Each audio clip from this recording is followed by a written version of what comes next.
ته یو سل ځله خفه شوې ما یو سل ځله په خوا کړې زه چې یو ځلې خفه شم تا د ژوند لارې جدا کړې مصوره یو تصویر راله تیار کا زه به نښې درلیږم ته جوړ معیار کا سرې شونډې د طوطي په شان خبرې تورې زلفې یې په مخ قطار قطار کا او دا تصویر چې مې د یار کله تیار شي ما رحمان ورته په خپو کې ورغځار کا د سوات په لورې تلمه ښایستونه داسې وچې په لاره چا شیندلې سم ګلونه داسې وچې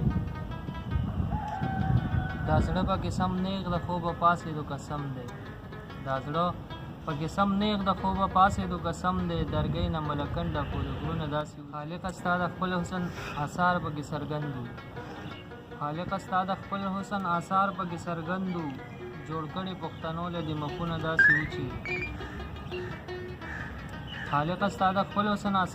څرګندو جوړ کړي پښتنو له دې مخونه داسې وچې جهانه په یو وخت کې بلا ښکلي په ما مړه وو